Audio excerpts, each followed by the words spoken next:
Sir ನಾವು ಅಹಿಂದ ಧ್ವನಿ ಚಾನಲಿಂದ ಬಂದಿದ್ದೀವಿ. ನಮ್ಮ ಅಹಿಂದ ಧ್ವನಿ ಉದ್ದೇಶ ಇಷ್ಟೇ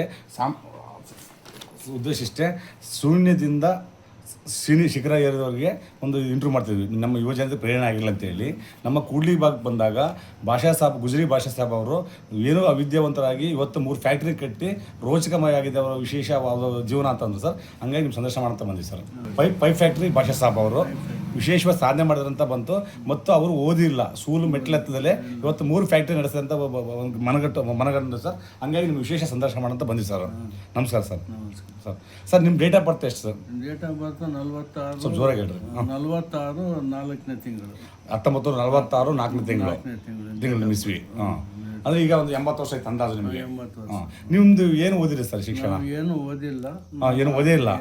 ನಾನು 6ನೇ ವರ್ಷ ಇದ್ದಾಗ ನಮ್ಮ ತಂದೆ ತೀರ್ಕೊಂಡ್ರು. ಅಲ್ಲಿಂದ ಬಹಳ ಕಷ್ಟ ಜೀವನ ನಮಗೆ. ಅಲ್ಲ, ನೀವು 6ನೇ ವರ್ಷ ನಿಮ್ಮ ತಂದೆ ತೀರಿದ ನಂತರ ನೀವು ಓದಿಲ್ಲ, ಶಾಲೆಗೆ ಹೋಗಿಲ್ಲ. ನೀವು 6ನೇ ವರ್ಷ ಆದ ನಂತರ ಏನು ಕೆಲಸಕ್ಕೆ ಹೋದ್ರಿ ನೀವು? 6ನೇ ವರ್ಷ ಆದ್ಮೇಲೆ 10-11ನೇ ವರ್ಷದಿಂದ ಹೊಲದಾಗ ಕಳೆ ತೆಗಿಯಾಕೆ ಕೂಲಿ ಕೆಲಸಕ್ಕೆ ನಾನು, ನಮ್ಮ ತಾಯಿ, ನಮ್ಮ ಅಕ್ಕ ಮೂವರು ಸೇರಿ ಕೂಲಿ ಕೆಲ್ಸಕ್ಕೆ ಹೋಗ್ತಿದ್ವಿ. 6 ಆಣೆ ಕೂಲಿ ಕೊಡ್ತಿದ್ರು ನಮ್ಗೆ. ಅಂದ್ರೆ ₹1 20 ₹1 2 ಆಣೆಗೆ ನಮ್ಮ ಜೀವನ ನಡೀತಿತ್ತು. ನಮ್ಮ ತಾಯಿದು ನಮ್ದು. ಅಲ್ಲಿಂದ 13-14ನೇ ವರ್ಷಕ್ಕೆ ಬಂದಾಗ ಆಮೇಲೆ ಸ್ವಲ್ಪ ಹಂಗೆ ದೊಡ್ಡದಾಗಿ ಬೇಲ್ದಾರ್ ಕೆಲಸಕ್ಕೆ ಡಿಡಿ ಆಗ್ಲೇ ಮನೆಗಳಿಗೆ ಇದು ಹೊಡಿತಿದ್ದು ಡಿಟಿ ಪೌಡರ್. ಅವಾಗ ₹2 ಕೂಲಿಗೆ ಕೆಲಸ ಚಾಲು ಮಾಡಿದ್ವಿ. ನೀವು ಕೂಲಿ ಹೋಗಿದ್ರಿ ಅವ್ರ ಗಾರೆ ಕೆಲಸಕ್ಕೆ ಮತ್ತೆ ಡಿಟಿ ಪೌಡರ್ ಹೊಡಿ 15 ವರ್ಷದಲ್ಲಿ? 14ನೇ ವರ್ಷದಾಗ 2 ಆಣೆ ಕೂಲಿ ಕೊಡ್ತಿದ್ರು ನಮ್ಗೆ. ಅಲ್ಲಿಂದ ಸ್ವಲ್ಪ ಹಂಗ 15-16ನೇ ವರ್ಷಕ್ಕೆ ಬಂದಾಗ ಲಾರಿಯಾಗೆ ಕಲ್ಲು ಮಣ್ಣು ಲೋಡು ಅನ್ಲೋಡ್ ಮಾಡಕ್ ಹೋಗ್ತಿದ್ವಿ. ಕೂಲಿ ಒಂದು ಲಾರಿ ಟೈರಿಗೆ ಹವಾ ಹೊಡೆದ್ರೆ ₹2 ಕೊಡ್ತಿದ್ರು ನಮ್ಗೆ. ಒಂದು 3 ಪಂಪ್ಗಳು ಇಟ್ಕೊಂಡು ಒಂದು ಲಾರಿ ಟೈರಿಗೆ ಪಂಪ್ಲಿಂದ ಹವಾ ಹೊಡಿತಿದ್ವಿ. ನೀವೊಂದು ಅಂಗಡಿ ಮಾಡಿದ್ರು ಅಥವಾ ಬೇರೆ ಅಂಗಡಿ ಕೆಲಸ? ಬೇರೆ ಲಾರಿಗೆ ಕೂಲಿ ಕೆಲ್ಸಕ್ಕೆ ಹೋಗ್ತಿದ್ವಿ. ಲಾರಿ ಪಂಚರ್ ಆದ್ರೆ ಲಾರಿ ಟೈರಿಗೆ ಬ್ಲೋ ಹೊಡಿಬೇಕು ಪಂಪ್ಗಳಿಂದ ಹವಾ ಹೊಡೆದ್ರೆ ₹2 ಕೊಡ್ತಿದ್ರು ಅವಾಗ. ಅಲ್ಲಿಂದ ಹಂಗೆ ಸ್ವಲ್ಪ 17-18 ವರ್ಷಕ್ಕೆ ಬಂದಾಗ ಆಮೇಲೆ ಕೆಲಸಕ್ಕೆ ಚಾಲು ಮಾಡಿದ್ವಿ. ಟ್ರ್ಯಾಕ್ಟರ್ ಡ್ರೈವರ್ ಆಗಿ. ಫಸ್ಟ್ ಟ್ರ್ಯಾಕ್ಟರ್ ಡ್ರೈವರ್ 18 ವಯಸ್ಸಿಗೆ ಬಂದ ನೀವು? PWDಗೆ ಒಂದು ಸ್ವಲ್ಪ ದಿವಸ ಕೆಲಸ ಮಾಡಿದ್ವಿ. ಜೋಗಳಿ ರೋಡ್ ಐತಲ್ಲ, ಅಲ್ಲಿ ಏನೋ ಇದೆ ಕಲ್ಲು ಪಲ್ಲು ಟ್ರ್ಯಾಕ್ಟರ್ನಾಗ ಕಿಲಿನರಿ ಕೆಲ್ಸಕ್ಕೆ ತಗೊಂಡಿದ್ವಿ. ಕೆಲಸ ಮಾಡ್ತಿದ್ದೆ. ಕೆಲಸ ಮಾಡಿ ಕಾನ ಮುಡುಕ್ ತನಕ ನೀರು ಹೊಡಿತಿದ್ವಿ. ಟ್ರ್ಯಾಕ್ಟರ್ ಡ್ರೈವರ್ ಮಾಡ್ಕೊಂಡು ನೀವು ಡ್ರೈವ್ ಮಾಡಿದ್ರಿ? ಇಲ್ಲ, ನಾನು ನಾನು ಡ್ರೈವರ್ ಇದ್ರು PWDಗೆ. ನೀರು ತುಂಬೋದು, ರೋಡಿಗೆ ನೀರು ಬೀಳೋದು ಕೆಲಸ ಮಾಡ್ಕೊಂತ ಇದ್ದೆ. ಆಮೇಲೆ ಅಲ್ಲಿಂದ ಮತ್ತೆ ಹಂಗೆ ಟ್ರ್ಯಾಕ್ಟರ್ ಡ್ರೈವರ್ ಆಗಿ 10 ವರ್ಷ ಟ್ರ್ಯಾಕ್ಟರ್ ಡ್ರೈವರ್ ಆಗಿ ಕೆಲಸ ಮಾಡಿದ್ವಿ. ಈಗ 19 ವರ್ಷದಿಂದ 29 ವರ್ಷ ಡ್ರೈವರ್ ಆಗಿ ಕೆಲಸ ಮಾಡಿದ್ರಿ? 29 ವರ್ಷ ತನಕ ಟ್ರ್ಯಾಕ್ಟರ್ ಡ್ರೈವರ್ ಆಗಿ ಕೆಲಸ ಮಾಡಿದ್ರಿ ನೀವು. ಡ್ರೈವರ್ ಆದ ನಂತರ ಮತ್ತೆ ಬೇರೆ ಕೆಲಸ ಮಾಡಿದ್ರಿ ನೀವು? ಡ್ರೈವರ್ ಹಾಕಂತ ನಾನು ಆಮೇಲೆ ಇಂಜಿನಿಯರ್ಗೆ ಆಗ್ರೋ ಟ್ರ್ಯಾಕ್ಟರ್ ಕೊಟ್ರು. ಅವಾಗ ರೈತರ ಹತ್ರ ನಾನು ಡ್ರೈವರ್ ಕೆಲಸ ಮಾಡಿದ್ರು. ಊಟ ಕೊಟ್ಟು ₹100 ಸಂಬಳ ಕೊಡ್ತಿದ್ರು. ಅವಾಗ ಮದ್ವೆ ಆಗಿ ಒಂದು ಮಗಳಾಗಿದ್ಲು ನನಗೆ. ಆಮೇಲೆ ಇಂಜಿನಿಯರ್ಗಳಿಗೆ ಟ್ರ್ಯಾಕ್ಟರ್ಗಳು ಕೊಟ್ಟರು. ₹1,00,000 ಲೋನ್ನಾಗೆ ಟ್ರ್ಯಾಕ್ಟರ್ಗೆ. ಅವಾಗ ಅವ್ರು ನನಗೆ ದಾವಣಗೆರೆಗೆ ಒಬ್ಬ ಇಂಜಿನಿಯರ್ ಕರ್ಕೊಂಡ್ರು. ನೀವು ನಮ್ಮ ಹತ್ರ ಬಂದ್ಬಿಡ್ರಿ, ನಿಮ್ಗೆ ₹300 ಸಂಬಳ ಕೊಡ್ತೀನಿ ಅಂತ ಹೇಳಿ. ಏನ್ ಕೆಲಸಕ್ಕಲ್ಲಿ? ಡ್ರೈವರ್ ಕೆಲಸ. ಅಲ್ಲಿ ಹೋಗಿ ಒಂದು 2-3 ವರ್ಷ ದಾವಣಗೆರೆ ಅಲ್ಲೇ ಮದ್ವೆ ಆಗಿದ್ದೆ ನಾನು. ಅಲ್ಲಿ ಹೋಗಿ ಕೆಲಸ ಚಾಲು ಮಾಡಿದೆ. ಅವಾಗ ನಮ್ಮ ಮಾವರ್ದು ಸ್ಕ್ರಾಪ್ ಗುಜರಿ ಅಂಗಡಿ ದಾವಣಗೆರೆ. ಅವ್ರು ಏನ್ ಮಾಡಿದ್ರು, ಎಷ್ಟು ದಿವಸ ಅಂತ ಟ್ರ್ಯಾಕ್ಟರ್ ಓಡಿಸಪ್ಪ, ಇದು ನಮ್ಮ ಹತ್ರ ಬಂದು ಬಿಸ್ನೆಸ್ ಚಾಲು ಮಾಡು, ಬಹಳ ಇದು ಇದೆ ಅಂತ ಹೇಳಿ ಅಲ್ಲಿಂದ ನಾನು ಬಿಸ್ನೆಸ್ ಚಾಲು ಮಾಡಿದೆ. ಗುಜರಿ ಮಾಡಿದ್ರಿ ದಾವಣಗೆರೆಯಲ್ಲಿ. ಅಲ್ಲಿ ದಾವಣಗೆರೆ ಮಾಡಿದ್ರಿ ಫಸ್ಟ್? ಅಲ್ಲಿ ಎಷ್ಟು ವರ್ಷ ಮಾಡಿದ್ರಿ ದಾವಣಗೆರೆಯಲ್ಲಿ? ಅಲ್ಲಿ 91 ವರ್ಷ ತನಕ. 91 ಅಂದಾಜು ಎಷ್ಟು ವರ್ಷ ಮಾಡಿರ್ಬೋದು? ಅಲ್ಲಿ 76ರಿಂದ 92 ತನಕ ಅಲ್ಲಿದ್ದೆ. 76-92 ಅಂದ್ರೆ ಒಂದು 20 ವರ್ಷ. 20 ವರ್ಷ. ಅಂದ್ರೆ ನಿಮಗೆ ಗುಜರಿ ಅಂಗಡಿ ಅಲ್ಲಿ ದಾವಣಗೆರೆಯಲ್ಲಿ ಮಾಡಕ್ಕೆ ಎಷ್ಟು ವಯಸ್ಸಿತ್ತು ಅವಾಗ? ಅವಾಗ ನಮ್ಗೆ ಆಗ್ಲೇ 30-40 ವರ್ಷ ಇತ್ತ? 40 ವರ್ಷ. ಅಲ್ಲಿ 10 ವರ್ಷ ಮಾಡಿದ್ವಿ ಗುಜರಿ ದಾವಣಗೆರೆಯಲ್ಲಿ? ಇಲ್ಲ, 20 ವರ್ಷ ಮಾಡಿ. 20 ವರ್ಷ ಮಾಡಿ 91 ತನಕ ಮಾಡಿದ್ವಿ. ಅವಾಗ ಸ್ವಲ್ಪ ಬಹಳ ಇಂಪ್ರೂವ್ಮೆಂಟ್ ಮಾಡಿದೆ ನಾನು. ಅದು ಬಿಸ್ನೆಸ್. ಅಲ್ಲಿಂದ ನಾನು ಗುಜರಿ ಚಾಲು ಮಾಡಿ ಪೂನಾ, ಬಾಂಬೆ, ಗೋವಾ ಕುದುರೆಮುಖ ಅಲ್ಲೆಲ್ಲ ಅಡ್ಡಾಡಿ ಬಿಸ್ನೆಸ್. ಅಲ್ಲ ನಿಮಗೆ ಓದಿಲ್ಲ, ವ್ಯವಹಾರ ಹೆಂಗ್ ಮಾಡ್ತೀರಿ ಅವಾಗ? ನಿಮಗೆ ಭಾಷೆ ಸಮಸ್ಯೆ, ಶಿಕ್ಷಣ ಸಮಸ್ಯೆ, ಅಲ್ಲಿ ಲೆಕ್ಕ ಬುಕ್ ಹೆಂಗ್ ಮಾಡ್ತೀರಿ? ಈಗ ಔಟ್ ಆಫ್ ಸ್ಟೇಟ್ ಆದಾಗ ಮಿನಿಮಮ್ 4 ಲಕ್ಷ ಕಾರ್ಡ್ ಮಾಡ್ಕೊಂಡಿದ್ದೆ ನನಗೆ. ಎಲ್ಲ ನಾವು ಗುಜ್ರಿ ಕಾರ್ಡ್ ಅಡ್ರೆಸ್ ಮಾಡ್ಕೊಂಡಿದ್ದೆ. ಲಾಡ್ಜಿಂಗ್ನಾಗ ಹೋದ್ರೆ ಬರಿಯಾಗಿ ಬರ್ತಿದ್ದಿಲ್ಲ, ಕಾರ್ಡ್ ಕೊಡ್ತಿದ್ದೆ ಅವ್ರಿಗೆ, ಅಡ್ರೆಸ್ ಇದು ತಗೊಳ್ರಿ ಅಂತ, ಫೋನ್ ನಂಬರು ಕಾರ್ಡ್ ಹಾಕಿ ಇಟ್ಕೊಂತಿದ್ದೆ. ಎಲ್ಲೇನ ಹೋದ್ರೆ ಬರೀರಿ ಅಂತಿದ್ರು, ಬರೀರಿ ಅಂದ್ರೆ ಬರಿಯಾಗಿ ಬರೋದಿಲ್ಲ ಅಂತ ಕಾರ್ಡ್ ಕೊಡ್ತಿದ್ರು, ಕಾರ್ಡಿಂದ ಬರ್ಕಂತಿದ್ರು. ಲೆಕ್ಕ ಬುಕ್ಕ ಮಾಡ್ಕಂತಿದ್ವಿ, ಹಿಂಗೆ ಲೆಕ್ಕ ಎಷ್ಟು ಟನ್ ಮಾಲ್ ತಗೊಂಡ್ವಿ, ಏನ್ ರೇಟು ಏನಿಲ್ಲ ಅಂತೇಳಿ. ನಮ್ಮ ಇಲ್ಲಾಂದ್ರೆ ಅಷ್ಟೇ ಎಲ್ಲ ದೂರ ತಿರುಗಾಡ್ತೀನಿ ಅಂದ್ರೆ ಧೈರ್ಯ ಇತ್ತು ನನಗೆ. ಬಾಂಬೆದಾಗ ಹೋಗಿ ಯಾರು ವ್ಯವಹಾರ ಮಾಡ್ತಿದ್ದಿಲ್ಲ. 74, 75, 76ರಿಂದ ಬಾಂಬೆಲಿಂದ ಅಂದ್ರೆ ನೀವು ದಾವಣಗೆರೆ ಗುಜರಿ ಬಾಂಬೆಲಿಂದ ತರ್ತಿದ್ದೆ. ಅವಾಗ ರೋಡ್ ಪ್ಲಾಸ್ಟಿಕ್ ಬರ್ತಿತ್ತಲ್ಲ, ಅದು ನಮ್ ಕಡೆ ಬಹಳ ಡಿಮ್ಯಾಂಡ್. ಚಿಂತಾಮಣಿ, ಕುದುರೆಮುಖ, ಚಿಂತಾಮಣಿ, ಮೈಸೂರು, ಆಮೇಲೆ ಗುಡಿಯಾತಮ್ ಆಕೆಲ್ಲ ರೋಡ್ ವೇಸ್ಟಿಗೆ ಬಹಳ ಡಿಮ್ಯಾಂಡ್. ಅಲ್ಲಿ 2 ರೂಪಾಯಿ ಕೆಜಿ ಸಿಕ್ತಿತ್ತು ನಮ್ಗೆ, 4-5 ರೂಪಾಯಿ ಹೋಗ್ತಿತ್ತು.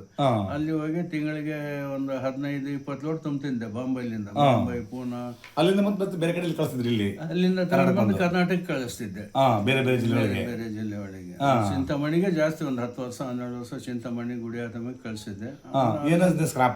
Scrap plastic paper, road waste paper ಅಂತಾರೆ ಅದಕ್ಕೆ. ಅದು ತಗೊಂಡ್ ಬಂದು ಕರೆ ಪೈಪ್ ಮಾಡ್ತಿದ್ರು. ರೋಡ್ ವೇಸ್ಟ್ ಪೈಪ್ ತಂದು ಕರೆಸಿ ಕರೆ ಪೈಪ್ ಮಾಡ್ತಿದ್ರು. ಮಾಡ್ತಾ ನನಗೆ 91ರಾಗ ಸ್ವಲ್ಪ ಗಲಾಟೆ ಆತಲ್ಲ ದಾವಣಗೆರೆಯಲ್ಲಿ. 1 ಕೋಟಿ ರೂಪಾಯಿ 80 ಲಕ್ಷ ರೂಪಾಯಿ ತನಕ ಲಾಸ್ ಆಗ್ಬಿಡ್ತು ಅಲ್ಲಿ ದಾವಣಗೆರೆಗೆ. ಲಾಸ್ ಆದ್ಮೇಲೆ ಮತ್ತೆ ಅಲ್ಲಿ ಏನ್ ಮಾಡ್ಬೇಕು ನಾನು ಅಂತೇಳಿ ಅಲ್ಲಿ ವ್ಯವಹಾರ ಮಾಡಕ್ ಮನ್ಸಾಗ್ಲಿಲ್ಲ. ಇಲ್ಲಿ ಸ್ವಲ್ಪ ಭೂಮಿ ತಗೊಂಡಿದ್ದೆ ಕೂಡ್ಲಿಗೆ. ನಾನೇ ಯಾಕೊಂದು ಫ್ಯಾಕ್ಟ್ರಿ ಹಾಕ್ಬಾರ್ದು ಅಂತ ಹೇಳಿ ಅಲ್ಲಿಂದ ಬಂದೆ. ನಾನು ಬಂದು ಇಲ್ಲಿ ಒಂದು ಕರೆ ಪೈಪಿನ ಫ್ಯಾಕ್ಟ್ರಿ ಮಾಡೋಣ, ಎಲ್ಲ ಕರೆ ಪೈಪ್ ಹೆಂಗ್ ನಡೀತೈತಿ ಏನು, ಕೋಲಾರ ಅವೆಲ್ಲ ನಾನು ತಿರುಗಾಡಿ ನೋಡಿದ್ನೆಲ್ಲ. ಇಲ್ಲಿ ಪೈಪ್ ಫ್ಯಾಕ್ಟ್ರಿ ಚಾಲು ಮಾಡಿದೆ. ಚಾಲು ಮಾಡಿದಾಗ ಪೈಪ್ ಫ್ಯಾಕ್ಟ್ರಿ ಮಾಡಕ್ಕೆ ಅಮೌಂಟ್ ಇದ್ದಿಲ್ಲ ನನಗೆ, ಲಾಸ್ ಆಗಿ ಬಂದಿದ್ದೆ. ದಾವಣಗೆರೆಗೆ ಒಂದು ಬಿಲ್ಡಿಂಗ್ ಇತ್ತು ನಂದು, ಕಟ್ಸಿದ್ದೆ. ಆ ಬಿಲ್ಡಿಂಗ್ ಮಾರಿ ಇಲ್ಲಿ ಕೆಲಸ ಚಾಲು ಮಾಡಿದೆ ನಾನು. ಇಲ್ಲಿ ಬಂದು ಚಾಲು ಮಾಡಿದಾಗ ನನಗೆ ದುಡ್ಡಿಂದು ಬಹಳ ಶಾರ್ಟೇಜ್ ಆದ್ರೆ, ಮಳಸಿದ್ದನಗೌಡರು ಇದ್ರಲ್ಲ MLA, ಅವರು ನಮ್ಮ ದೊಡ್ಡ ರಾಮಣ್ಣವರು, ದೊಡ್ಡ ರಾಮಣ್ಣ PLD ಬ್ಯಾಂಕ್ ಅಧ್ಯಕ್ಷರಿದ್ರು. ಅವರು ಇವ್ರಿಗೆ ನಮ್ಮ ಗೌಡ್ರು ಕೇಳಿದ್ರೆ, ಭಾಷಾ ಸಾಬ್ ನೀನು ನಮ್ಮ ಊರಾಗ ಬಂದು ಫ್ಯಾಕ್ಟ್ರಿ ಮಾಡ್ತೀನಿ ಅಂದ್ರೆ ನಿನಗೆ ಎಷ್ಟು ಲೋನ್ ಬೇಕು ನಾನು ಕೊಡಿಸ್ತೀನಿ ಅಂತ ಹೇಳಿ ಅವ್ರು ಇಬ್ಬರು ಹೆಲ್ಪ್ ಮಾಡಿ ನನಗೆ 7.5 ಲಕ್ಷ ರೂಪಾಯಿ PLD ಬ್ಯಾಂಕ್ ಆ ಸಂದರ್ಭದಲ್ಲಿ. ಎಷ್ಟು ಇಸ್ವಿ ಅದು? ಅವಾಗ 92-93 93ರಲ್ಲಿ 7.5 ಲಕ್ಷ ರೂಪಾಯಿ ನನಗೆ ಲೋನ್ ಕೊಡಿಸಿದ್ರು. ಅಲ್ಲಿಂದ ಈ ಫ್ಯಾಕ್ಟ್ರಿ ಚಾಲು ಮಾಡಿ ನಾನು ದೇವರದಲ್ಲಿಂದ ಇಂಪ್ರೂವ್ಮೆಂಟ್ ಮಾಡಿಸಿದೆ. ಅಲ್ಲ, ನೀವು ಒಬ್ಬ ಇಂಜಿನಿಯರ್ ಆಗಿರ್ತಕ್ಕಂಥನ್ನು ಫ್ಯಾಕ್ಟ್ರಿ ಮಾಡೋಕ್ಕಾಗಲ್ಲ. ಆ ಫ್ಯಾಕ್ಟ್ರಿ ಕೆಲಸಕ್ಕೆ ಹೋಗ್ತಾನೆ, ಸಂಬಳಕ್ಕೆ ಹೋಗ್ತಾನೆ, 20-25 ಸಾವಿರ. ಅವನು 6-7 ವರ್ಷ ಇಂಜಿನಿಯರಿಂಗ್ ಓದಿರ್ತಾನೆ ಅಂದ್ರೂ ನೀವು ಶಿಕ್ಷಣ ಇಲ್ಲ, ಒಂದು ಅಕ್ಷರ ಬರೆಯಕ್ಕೆ ಬರಲ್ಲ. ಆ ಫ್ಯಾಕ್ಟ್ರಿ ಐಡಿಯಾ ಹೆಂಗ್ ಬಂದು ನಿಮ್ಗೆ ಯೋಚನೆ ಮಾಡೋಣ? ಫ್ಯಾಕ್ಟ್ರಿ ಅಂದ್ರೆ ನಾನು ಫ್ಯಾಕ್ಟ್ರಿಗಳಿಗೆ ಮಾಲ್ ಸಪ್ಲೈ ಮಾಡ್ತಿದ್ದೆ, ಗುಡಿ ಆತಮಿಗೆ ಕಳಿಸ್ತಿದ್ದೆ. ಅಲ್ಲಿ ಪೈಪ್ ಫ್ಯಾಕ್ಟ್ರಿ, ಅಲ್ಲಿ ಹೋದ್ರೆ 4 ದಿವಸ ಒಂದೊಂದು ವಾರ ಅಲ್ಲೇ ಇರ್ತಿದ್ದೆ ಪೇಮೆಂಟಿಗೆ. ಚಿಂತಾಮಣಿಗೆ ದೊಡ್ಡ ಫ್ಯಾಕ್ಟ್ರಿ ಇರ್ತದೆ, ಕಿಸಾನ್ ಪ್ರೈವೇಟ್ ಲಿಮಿಟೆಡ್ ಅಂತ ಹೇಳಿ. ಅದಕ್ಕೆ ನಾನು ಮಾಲ್ ಸಪ್ಲೈ ಮಾಡ್ತಿದ್ದೆ. ಅಲ್ಲಿ ಹೋದ್ರೆ 4-5 ದಿವಸ ಅಲ್ಲಿ ಇರ್ತಿದ್ದೆ. ಅಲ್ಲಿ ಇದ್ರೆ ನಾನು ಸುಮ್ನೆ ಇರ್ತಿದ್ದಿಲ್ಲ. ಅವರು ಗಟ್ಟ ಹೊಡಿಯೋದು, ಪೈಪ್ ತೆಗಿಯೋದು, ಸುಮ್ನೆ ಕುಂದ್ರ ಬದ್ಲಿ ನಾನು ಕೆಲಸ ಮಾಡ್ತಿದ್ದೆ ಅಲ್ಲಿ. ಅವರು ಗಟ್ಟ ಲಾಂಶಂಗೆ ಎಷ್ಟು ಹೀಟಿಂಗ್ ಇಟ್ಕೋಬೇಕು, ಎಷ್ಟು ಹೀಟಿಂಗ್ನಾಗೆ ಗಟ್ಟ ಹೊಡಿಸ್ಬೇಕು ಅಂತೇಳಿ 4-5 ದಿವಸ ಅಲ್ಲಿ ಅವ್ರ ಫ್ಯಾಕ್ಟ್ರಿಗೆ ಅಲ್ಲೇ ಊಟ ಮಾಡ್ಕೊಂತ ಅಮೌಂಟ್ ಸಲುವಾಗಿ ಫ್ರೀ ಕೆಲಸ ಮಾಡ್ತಿದ್ದೆ ಅಲ್ಲಿ. ಸ್ನೇಹಿತರ ವಿಶ್ವಾಸದಿಂದ ಕೆಲಸ ಮಾಡ್ಕೊಂತ ಇದ್ದೆ ನಾನು. ಹಂಗಾಗಿ ಬರ್ತಾ ಇದು ನಂದು ಅಲ್ಲಿ ಅಂಗಡಿ ಬಿಸ್ನೆಸ್ ನಿಂತಾಗ ಇಲ್ಲಿ ಫ್ಯಾಕ್ಟ್ರಿ ಮಾಡೋಣ ಅಂತ ನನಗೆ ಐಡಿಯಾ ಬಂದು ಇಲ್ಲಿ ಚಾಲು ಮಾಡಿದೆ ಫ್ಯಾಕ್ಟ್ರಿ. ಫಸ್ಟ್ ಅದು ಕರೆ ಪೈಪಿಂದ ಮಾಡಿದೆ. ದೇವ್ರ ದೇಶ ಒಂದು 20 ವರ್ಷ ಬಹಳ ಚೆನ್ನಾಗಿ ನಡೀತು ಬಿಸ್ನೆಸ್. ಅವಾಗ ಕರೆ ಪೈಪ್ ಮಾಡ್ಬಿಟ್ಟು ಎಲ್ಲಿ ಕಳಿಸಿದ್ರಿ ನೀವು? ಬೇರೆ ಇಲ್ಲಿ ಎಲ್ಲ ನಮ್ಮ ಕರ್ನಾಟಕ ಸ್ಟೇಟ್ನಾಗ ಇಡೀ ರಾಜ್ಯ ಕಳಿಸಿದ್ರಿ? ಇಡೀ ರಾಜ್ಯ ಬರೀ ಒಂದು 4 ಗಜೇಂದ್ರಗಢ, ಕುಷ್ಟಗಿ, ಇಲ್ಕಲ್, ಗಂಗಾವತಿ, ಆಮೇಲೆ ಕೊಪ್ಪಳ, ಆಮೇಲೆ ರಾಯದುರ್ಗ, ಕಲ್ಯಾಣದುರ್ಗ, ಚಳ್ಳಕೆರೆ. ಅಂದ್ರೆ ಕೃಷಿಯಾಗಿ ಕಳಿಸಿದ್ರ ಅಥವಾ ಮಾಮೂಲಿ ಅಂಗಡಿ ಕಳಿಸಿದ್ರ? ಮಾಮೂಲಿ ಅಂಗಡಿ ಲೋಡ್ ಮಾಡಿ ಕಳಿಸಿದ್ದೆ. ಆಗ ಒಂದು ಅಕೌಂಟ್ ನಂಬರ್ ಎಲ್ಲ ತೆಗ್ದಿದ್ವಿ, ಲೋಡ್ ಗಟ್ಲಿ ಕಳಿಸ್ತಿದ್ದೆವು. ಅವಾಗ ಬಿಸ್ನೆಸ್ ಬಹಳ ಚೆನ್ನಾಗಿ ನಡೀತು. ಯಾಕಂದ್ರೆ ಸೋಲಾಪುರ್ನಾಗ ಕರ್ನಾಟಕನಾಗ 20 ಅಡಿ ಲೆಂತ್ ಯಾರು ತೆಗ್ದಿದ್ದಿಲ್ಲ ಕರೆ ಪೈಪ್ನಾಗ.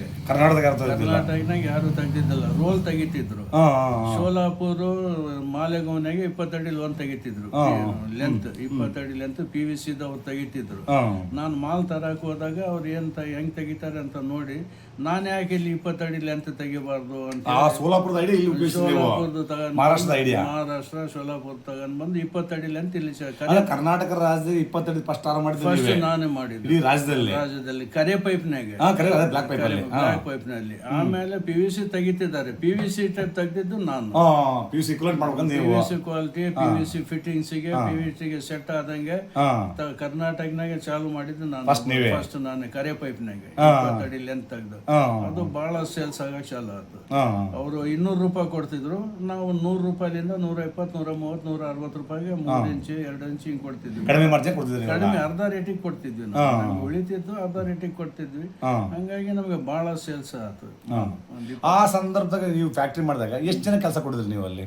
ಅವಾಗ ಒಂದು 25-30 ಜನ ಕೆಲಸ ಕೊಡಿದ್ರಿ. 25-30 ಜನ ಕೆಲಸ ಮಾಡಿದ್ವಿ. ಲೇಡೀಸ್ ಒಂದು 20 ಜನ ಇರ್ತಿದ್ರು ಪೇಪರ್ ಶಾರ್ಟಿಂಗ್ ಮಾಡಕ್ಕೆ. ನೈಟ್ ಅಂಡ್ ಡೇ ಆಪರೇಟರ್ಗಳು ಅವರು ಒಂದು 10-12 ಜನ, ಒಂದು 30-35 ಜನ ಕೆಲಸ ಮಾಡಿದ್ರು. ಕೆಲಸ ಕೊಡಿದ್ರು ಆ ಟೈಮ್ನಾಗ 92-93ರಾಗ. ಅಂದ್ರೆ ನೀವೀಗ ಆ ಒಂದು ಕಚ್ಚಾ ವಸ್ತುಗಳನ್ನ ತಗೊಂಡ್ಲಕ್ಕೆ ನೀವೇ ಗುಜರಿ ಅಂಗಡಿ ಮಾಡಿದ್ರೆ ಅಥವಾ ಬೇರೆ ನಿಮಗೆ ಅಂಗಡಿಲಿಂದ ಪರ್ಚೇಸ್ ಮಾಡ್ತಾರೆ? ಲೋಡ್ ಗಟ್ಲಿ ಬೇಕಲ್ಲ, ಸ್ವಲ್ಪ ಬರ್ತಿತ್ತು.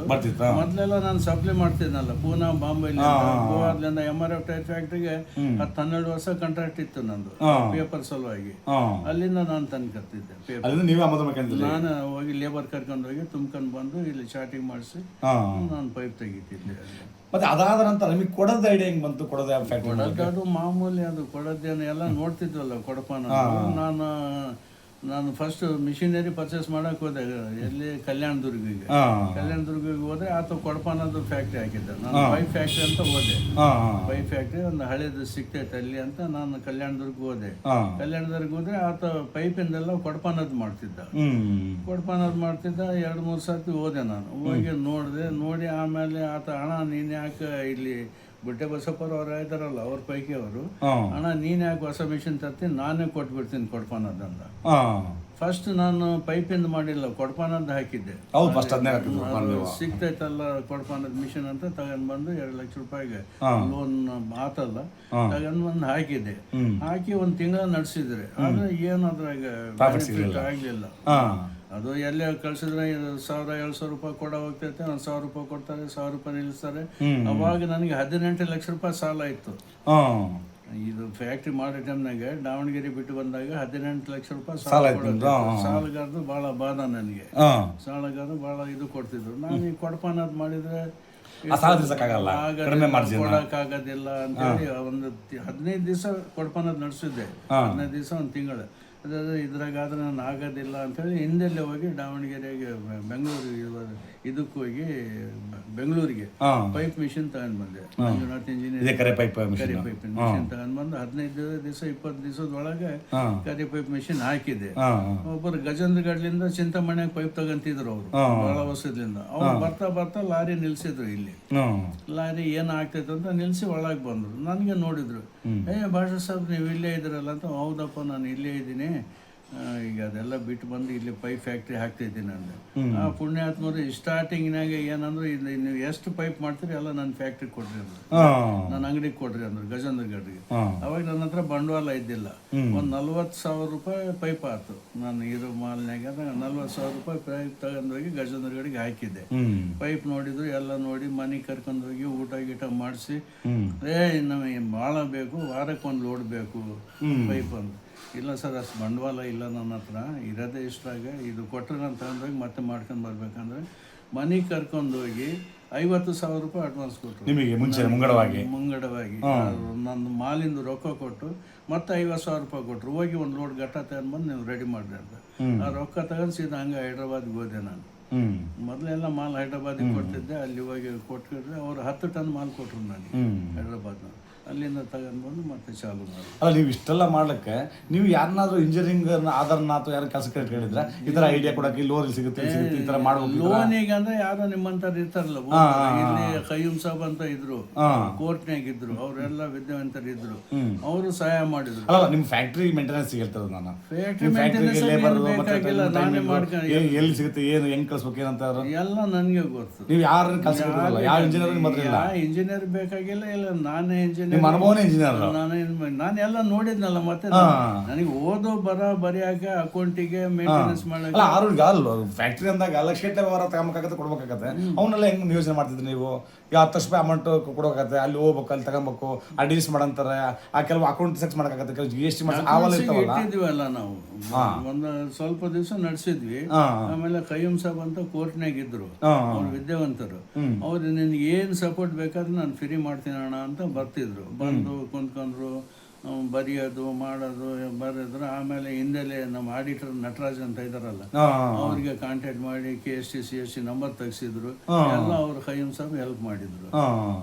ನಂಬರ್ ತೆಗೆದು ನಾವ್ ಏನ್ ಸೇಲ್ಸ್ ಮಾಡ್ತೀನಿ ಏನೆಲ್ಲ ಅವ್ರಿಗೆ ಕೊಡ್ತಿದ್ದೆ, ಅವರೆಲ್ಲ ಬರೆದು ನಮ್ಮ ಇವ್ರಿಗೆ ಆಡಿಟರ್ಗೆ ಕೊಡೋದು, ಅವರೆಲ್ಲ ಮೇಂಟೆನೆನ್ಸ್ ಮಾಡ್ಕೊಂಡು ನಾವೇನು ಬರೀ ಬಿಲ್ ಹಾಕೋದು ಕಳ್ಸೋದು.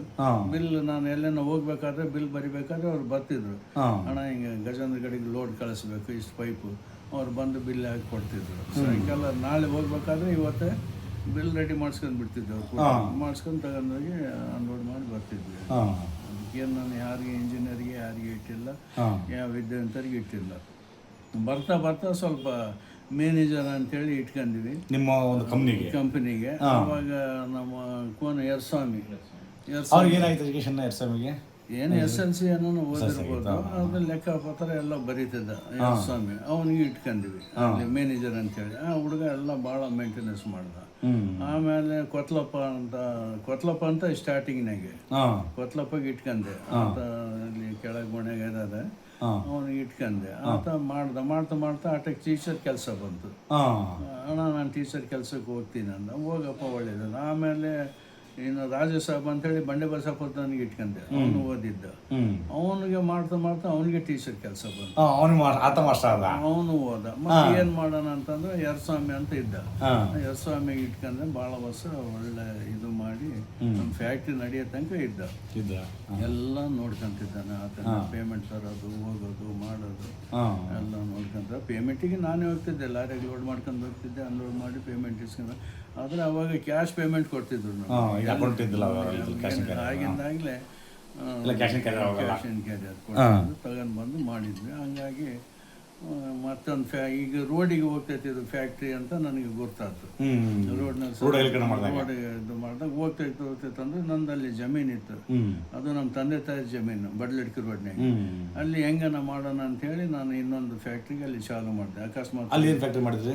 ಅದೇ ಇದು ಪೈಪಿಂದ ಮಾಡೋಣ ಅಂತ ಹೇಳಿ ಬಿಲ್ಡಿಂಗ್ ಕಟ್ಕೊಂಡಿವಿ, ಎಣ್ಣೆ ಮಾಡಿಸಿದ್ದೆ. ಒಂದು ಅರ್ಧಕ್ಕೆ ಒಂದು 50-60 ಸೆಂಟ್ಸ್ ಎಣ್ಣೆ ಮಾಡಿಸ್ಕೊಂಡು ಅಲ್ಲಿ ಶುರು ಮಾಡಿದೆ ನಾನು. ಇದು ರೋಡಿಗೆ ಹೋದ್ರೆ ಅಲ್ಲಿ ಶಿಫ್ಟ್ ಮಾಡಿ ಅಲ್ಲಿ ಇರ್ಲಿ, ಇದು ಹೋದಾಗ ಮತ್ತೆ ಎಲ್ಲಿ ಹೋಗ್ಬೇಕು ಅಂತೇಳಿ ಅಲ್ಲಿ ಚಾಲು ಮಾಡಿದೆ. ಅಲ್ಲಿ ಚಾಲು ಮಾಡಿದಾಗ ನಮಗೆ ಪೈಪಿಂದ ಇಲ್ಲಿ ನಡೀತಾನೆ ಇತ್ತು. ಅಲ್ಲಿ ಪೈಪ್ ಮಾಡೋಣ ಅಂದ್ರಾಗ ಸ್ವಲ್ಪ ಗ್ರೈಂಡರ್ ಹಾಕಿದ್ವಿ, ಪುಗ್ಗ ಗ್ರೈಂಡಿಂಗ್ ಮಾಡ್ತೀವಲ್ಲ ಅದು ಚಾಲು ಮಾಡಿದ್ವಿ.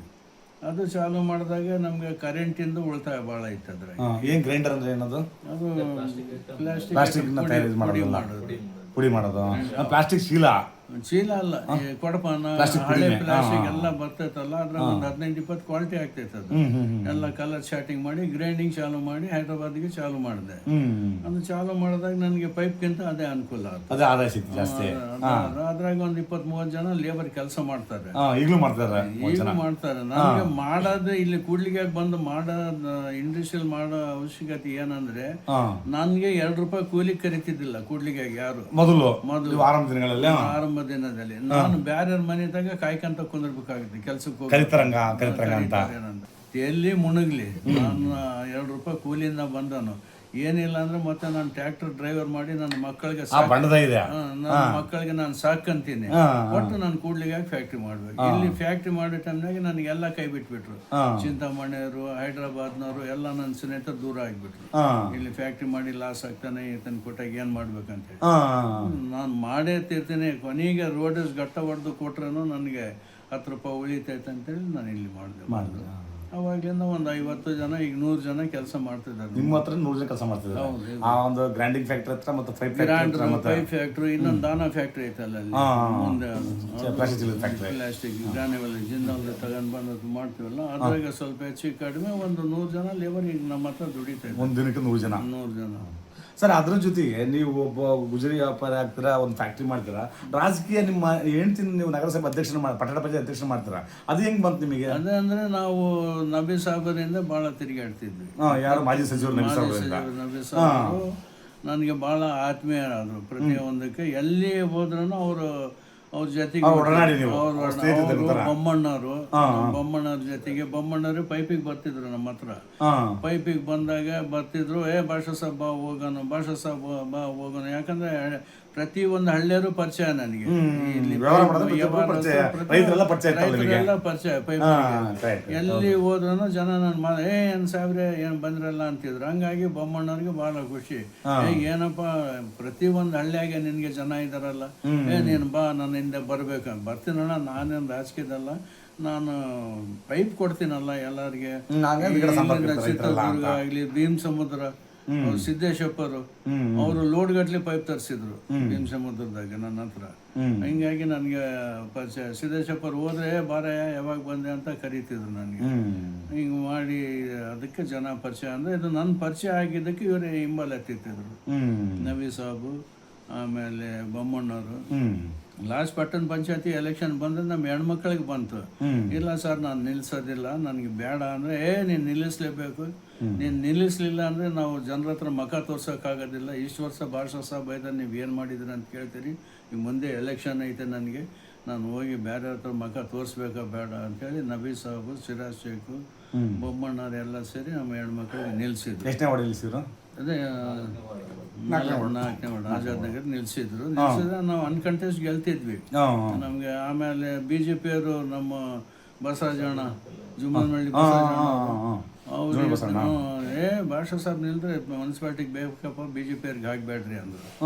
ಆಮೇಲೆ ಇಲ್ಲಿ ಗುಳ್ಗಿ ನಾಗರಾಜ್ ಜನತಾ ದಳದ ಭಾಷಾ ಸಾಬ್ ನಮ್ಗೆ ಬೇಕಪ್ಪ, ಅದಕ್ಕೆ ಅನ್ಕಂಟೆಸ್ಟ್ ಹಾಕ್ಬೇಡ್ರಿ ಅಂತ ಮಾಡಿದ್ರು. ಏನೋ ಮತ್ತೆ ವಕೀಲ ಬಶೀರ್ ಸಾಬ್ ಬಂದು ನಿಂತ್ಕೊಂಡ್ರು ಆಪೋಸಿಟ್. ಅವ್ರು ಹೆಂಡತಿಗೆ ನಿಲ್ಸಿದ್ರು. ಅವರು ಗೆಲ್ಲಕ್ ಆಗ್ಲಿಲ್ಲ. ನಾವೇ ಏನೂ ಇಲ್ಲ, ಅದು ₹1 ಖರ್ಚು ಮಾಡ್ಲಿಲ್ಲ, ಗೆದ್ದಿವಿ. ಅನ್ಕಂಟೆಸ್ಟ್ ಆಗದ್ ನಮ್ಗೆ, ನಿಲ್ಲಿಸ್ತೀನಿ ಅಂತ ಗೆದ್ದಿವಿ. ಮತ್ತೆ ಟೈಮ್ ನೆಕ್ಸ್ಟ್ ಮತ್ತೆ ಅಧ್ಯಕ್ಷರು ಮಾಡ್ಬೇಕಂದಾಗ ನಾನು ಬೇಡ, ಮಕ್ಕ ಮಧ್ಯಾಹ್ನಕ್ಕೆ ಹೋಗ್ತಿದ್ದೀನಿ, ಸೊಸೈಟಿ ಕೊತ್ಲಪ್ಪ ಹೋಗಿ ಮಾಡಿಸಿ ಆತ ಇರ್ಲಿ ಅಂತ ಅಂದ್ವಿ. ಹೋಗಿ ಬಂದ್ಮೇಲೇನು ಬಿಡ್ಲಿಲ್ಲ. ಒಂದು ದಿವಸಕ್ಕನ ನಿನ್ನ ಹೆಸರು ಬೋರ್ಡಿನ ಮೇಲೆ ಇರ್ಲೇಬೇಕು ಅಂತೇಳಿ ಸಿರಾಜ್ ಶೇಖು, ನಬಿ ಸಾಬು, ಬೊಮ್ಮಣ್ಣವರು 3 ಸೇರಿ ನನಗೆ ಅನ್ಕಂಟೆಸ್ಟ್ ಆಗಿ ನಮ್ಮ ಹೆಣ್ಮಕ್ಳಿಗೆ ಪ್ರೆಸಿಡೆಂಟ್ ಅನ್ಕಂಟೆಸ್ಟ್ ಆಗಿ ಅಧ್ಯಕ್ಷರು ಮಾಡಿಸಿದ್ರು. 3 ಇದ್ರಾಗ ಬಹಳ ಪಾತ್ರ ಐತೆ. ಹೆಚ್ಚಿಗೆ ಬೊಮ್ಮಣ್ಣರು ಎಲ್ಲ ಕರ್ಕೊಂಡ್ ಬಂದು ಶಿವಣ್ಣರಿಗೆ ಅವ್ರಿಗೆ. ಯಾಕಂದ್ರೆ ನಬಿ ಸಾಬ್ ಇಲ್ಲಿ ಇರ್ತಿದ್ದಿಲ್ಲ. ನಬಿ ಸಾಬ್ ನೋಡಪ್ಪ, ಕೊತ್ಲಪ್ಪಗೆ ನಾನು ರಾಜೀನಾಮೆ ಕೊಡಿಸೋದು, ಒಂದು 5 ಕ್ಯಾಂಡಿಡೇಟ್ ನಾನು ಕೊಡ್ತೀನಿ, ಉಳ್ಕಿದ್ದು ಬೊಮ್ಮಣ್ಣ ಇದ್ದೀರಿ, ನೀವು ಇದ್ದೀರಿ, ಏನು ಮಾಡ್ಕೊಂತೀನಿ ನೋಡಂದ್ರೆ ಎಲ್ಲದಕ್ಕೂ ನನಗೆ ಪ್ರಯತ್ನ ಮಾಡಿದ್ದು ಬೊಮ್ಮಣ್ಣರು. ಒಟ್ಟು 3 ಸೇರಿ ನಮಗೆ ಅಧ್ಯಕ್ಷರು ಮಾಡಿದ್ರು. ಮತ್ತೆ ಆದ್ರೂ ನಾವೇನು ಹೋಗಿಲ್ಲದೆ ಇವನೇ ಜಾಸ್ತಿ ನೋಡಿ. ಒಟ್ಟು ಒಂದು ಕೂಲಿ ಮಾಡ್ತಕ್ಕಂಥ ಒಬ್ಬ ಮಗ, ಕೂಲಿ ಮಾಡ್ತಕ್ಕಂಥ ವ್ಯಕ್ತಿ ಇವತ್ತು ಒಬ್ಬ ನಗರಸಭೆ ಅಧ್ಯಕ್ಷ ಆಗಿ ಬೆಳಿತಾನೆ ಅಂದ್ರೆ ಅದು ಗ್ರೇಟ್ ಅಲ್ಲ? ಅದೇ ಗ್ರೇಟ್ ಅಂದ್ರೆ ನಾವು ಮಾಡಿದ್ದು ಕತೆ. ಮಳೆಗಾಲ ಹೋಗ್ಬಿಡ್ತಿರ್ಲಿ, ಮಳೆಗಾಲ ಹೋಗಿ ರೈತರಿಗೆ ಬಹಳ ನೀರಿನ ಕಷ್ಟ ಇತ್ತು. ಬರಗಾಲ ಬಂದಾಗ ನಾನೇನು ಮಾಡಿಬಿಟ್ಟೆ, ನಿಮ್ಮದು ಎಷ್ಟು ಬೇಕು, ಒಂದು 50 ಪೈಪ್ ಬೇಕು, 5 ಪೈಪ್ ತಗೊಂಡು ಹೋಗಪ್ಪ, ನೀರು ಹಾಸಿ ಮತ್ತೆ ವಾಪಸ್ ತಂದು ಕೊಡು ನನಗೆ. ಒಂದು 4 ಲಕ್ಷ ಪೈಪ್ ಕೊಟ್ಟೆ ನಾನು ರೈತರಿಗೆ. ಯಾರಿಗನ 1 ಟೈಮ್ 2 ಟೈಮಿಗೆ ಎಲ್ಲಿ ಖರೀದಿ ಮಾಡ್ತಾನೆ, ಹಣ 1 ಟೈಮ್ ನೀರು ಬಿಟ್ಕೊಂಡು ಕೊಡ್ತೀನಿ ನಾನು ತಗೊಂಡೋಗಿ. ಅಂದ್ರಂತ 4-5 ಲಕ್ಷ ರೂಪಾಯಿ ಪೈಪ್ ಎಲ್ಲ ಸುತ್ತಮುತ್ತ ಹೆಸರು ಬರ್ಕೊಳೋದು, 20, 30, 40 ಪೈಪ್ ಕೊಡೋದು. ಅವಾಗ ಯಾರು ಅಬ್ಜೆಕ್ಷನ್, ಹಿಂಗೆ ಕೊಟ್ರೆ ಫ್ಯಾಕ್ಟ್ರಿ ಉಳಿತೈತೆ ಅನ್ನೋದು. ಏನು ಆಗೋದಿಲ್ಲ ನನಗೆ. ಈಗ ಇಷ್ಟು 4 ಲಕ್ಷ ರೂಪಾಯಿ ಪೈಪ್ ಕೊಟ್ರೆ ನಾನು 4 ಲಕ್ಷ ರೂಪಾಯಿ ಪೈಪ್ ತಗೊಂಡು ಬಂದು ಹೊಡೆದು ನಾನು ಮಾಡೋಕೆ 50,000 ರೂಪಾಯಿ ಖರ್ಚು ಬಿಡ್ತೈತಿ. ಈ ಹೆಸರು ಜೀವನ ಶಾಶ್ವತವಾಗಿ ನಾನು ಉಳಿತೈತೆ. ರೈತರಿಗೆ ಮಾಡಿದ್ದು ನನ್ನ ಮಕ್ಕಳಿಗೆ ಅದು ಲಾಭ ಕೊಡ್ತೈತೆ, ನನಗೆ ಲಾಭ ಕೊಡ್ತೈತೆ. ನಾನು ಇದು ಮಾಡ್ತೇನೆ ಅಂತ ಕೊಟ್ಟೆ, ನಾನು ರೈತರಿಗೆಲ್ಲ ಕೊಟ್ಟೆ. ಹಂಗಾಗಿ ಎಲ್ಲರೂ ನನಗೆ ಭಾಳ ಇವತ್ತಾಗಲಿ ಎಲ್ಲ ಯಾವ ಜನಾಂಗದಾದ್ರೂ ಭಾಳ ಆತ್ಮೀಯ ಇದ್ದಾರೆ ನನಗೆ. ಎಲ್ಲರೂ ಭಾಳ ಆತ್ಮೀಯ ಇದ್ದಾರೆ, ಎಲ್ಲರೂ ಬೆಲೆ ಕೊಡ್ತಾರೆ ಇವತ್ತು.